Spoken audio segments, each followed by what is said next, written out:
I'm backstage at the Hall for Cornwall, and I've bumped into the main guitarist, the legend, the guitar royalty, I think you could call Herman Li from Dragonforce. How's it going? I'm doing great. How are you doing? I'm all good, thank you very much. How's the tour going so far? You played quite a few dates. You've been promoting this album, Ultra Beatdown, since August last year, I think. That's when it came out. So you've been touring quite a lot with it, and how's it all going now you're winding down?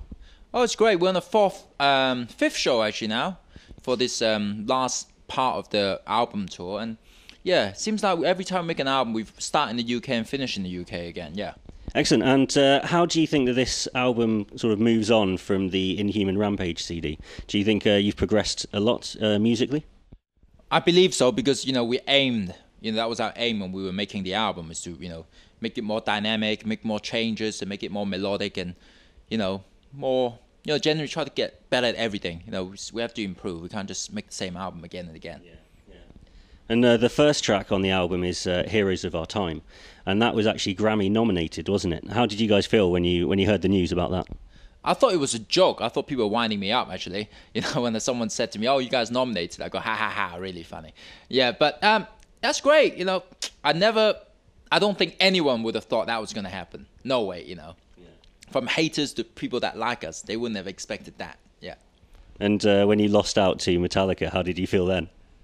Oh, I wasn't expecting to win it, So it didn't bother me at all. I thought it was just kind of it was great just to be recognized, in that part of the world. Yeah. Are you a Metallica fan? Yeah, I have most of the Metallica albums. And you're coming to the end of your tours, this tour now, and then you're going to stop. You cancelled some gigs, is that right? Next year? We only had 2 shows booked for next year originally, which we were going to go to Japan just to, for the re-release of the first 2 albums because, fans basically we charted in Japan since the first album, so we thought we'd go back there and play some old songs for them, but it just kind of a bit, it wasn't going to work out that great to just go in and play 2 songs, 2 albums dry, 2 shows dry of songs that we haven't played for like years. We just thought, we have to just concentrate on the album, so we cancelled it, yeah. And you're going to spend some time in the studio writing a new album, which is going to be released in 2011. Is that right? Yeah, because we actually I know I read people say on the internet that we're really lazy and it's going to take us over a year to make an album. And why don't we write on the road? It's impossible to write on the road. If people go on the road, they can see that it's not possible. There's so many things happening. And we're going to re-release the first 2 albums in January. We actually recording a live album right now on this UK tour. So that should come out mid next year, and then we'll have a new album out after that. Yeah. So you haven't done any writing yet for this new album? No, it's actually impossible for us to write on the road. It's just there's no time. You wake up, you do your thing, you do a bit of sound check, you check your gear, and there you go eat something, interviews, and shows starting. Yeah. So there's no gossip that you can give Phoenix Radio for about the new album? I can give you one thing is apparently we're not going to do a ballad on the next album. No power ballads. I asked some of my listeners to come up with questions to put to you, and they went from the sublime to the ridiculous, really. But the first one was, what was your first guitar? Jasmine Amber asked what your first guitar was, and did that help you get into the metal scene? The first guitar I bought was a Squire guitar, just like everybody start on that guitar. Yeah, and I got rid of it after 1 year because I was trying to do these things that the guitar wasn't really letting me do, like all these noises and things like that. Yeah. That brings me on actually to the second question. Christopher Walker wanted to know what computer games inspire you, and to mimic their sounds. Because obviously there's Pac-Man in there, but are there any? Do you consciously go for these sorts of sounds from Pac-Man? We actually usually we make the noise. I sit there, playing on the guitar, and then I find this kind of wonderful noise, which I can relate to. Then I remember, I played the video game, and that had the exact same sound, and then we give it names. We call it this Pac-Man. We call it the Ghouls and Ghosts sound, or we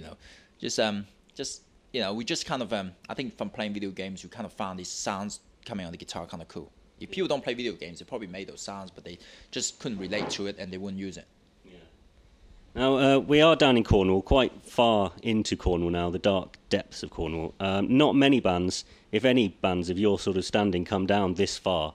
Was it a conscious decision to try and touch these sort of places that metal doesn't usually touch, or how did it come about? It came about actually about 5 years ago when we had maybe 4 years ago, when we were touring for the album Sonic Firestorm, which was our second album. We did the same thing, not so big, because we weren't so popular then. And we just try to go out to the places that most bands, or especially the foreign bands, wouldn't play, metal bands. So now we're reaching out, going to the places to fans, so they no longer have to get an expensive train ticket to the gig, and they got some extra money for beer and whatever. And it's just it's better. I know a lot of people just can't travel that far, and we're making the effort this time, along with the credit crunch and everything. Yeah.